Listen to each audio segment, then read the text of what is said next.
Hi friends, welcome back. आज मैं आपके साथ बहुत ही स्वादिष्ट चिकन पकौड़ा की रेसिपी शेयर करने वाली हूँ, जो बहुत ही कम इंग्रेडिएंट्स में लेकिन बहुत ही स्वादिष्ट बनती है। तो चलिए बिना देर किए शुरू करते हैं वीडियो। इसे बनाने के लिए यहाँ पर मैंने ले लिया है 1 पाव चिकन। तो इस चिकन को मैंने हल्दी और नमक लगाकर 1 घंटे के लिए फ्रिज में रख दिया था। यहाँ पर मैंने ले लिया है मिक्सर का जार। इसमें डाल देना है 2 लाल मिर्च, 3 इंच अदरक और डालना है 25 कलियाँ लहसुन की।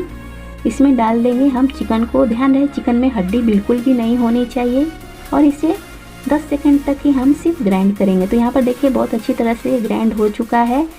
तो चिकन को हमको हल्का दरदरा ही रखना होता है, ज़्यादा इसे पेस्ट की तरह ग्राइंड नहीं करना होता है। इसमें डाल देना है 2 चम्मच मैदा और 4 चम्मच बेसन।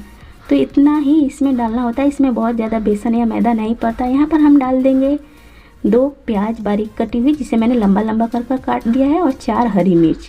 डाल देना है हल्दी पाउडर, 1/2 चम्मच स्वाद अनुसार नमक और 1 चम्मच एवरेस्ट चिकन मसाला। तो बस इसमें इतना ही डालना होता है और इसे हम कर लेंगे अच्छी तरह से मिक्स। और इसमें हम पानी बिल्कुल भी ऐड नहीं करेंगे, इसमें हमें अंडा ऐड करना है। तो यहाँ पर मैं 1 अंडा डाल रही हूँ। तो 1 अंडा से ही मेरे इस मिक्सचर में बहुत अच्छी तरह से बाइंडिंग आ गई थी। अगर आपको लगे कि आपका ये मिक्सचर बहुत सूखा सूखा है तो आप दूसरा अंडा भी डाल सकते हो। तो यहाँ पर इसे बहुत अच्छी तरह से कर लेना है मिक्स। तो आप देख सकते हो कितनी अच्छी तरह से मिक्स हो चुका है।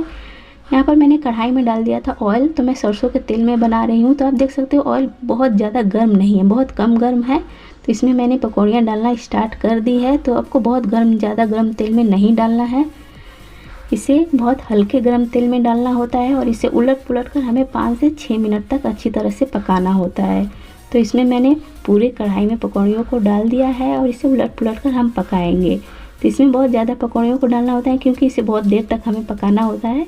तो यहाँ पर इसे उलट पुलट कर गोल्डन ब्राउन होने तक हम तल लेंगे। तो यहाँ पर आप देख सकते हो कितना अच्छा इसमें कलर आया है और मेरी ये सारी पकौड़ियाँ तल चुकी है। तो मैं इसे निकाल लूँगी। इसी तरह से हम दूसरे बैच को भी तल लेंगे।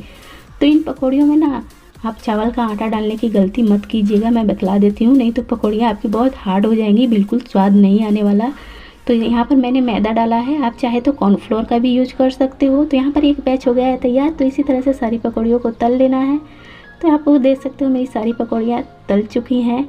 मैंने गर्मा गर्म टोमेटो सॉस के साथ कर दिया है सर्व।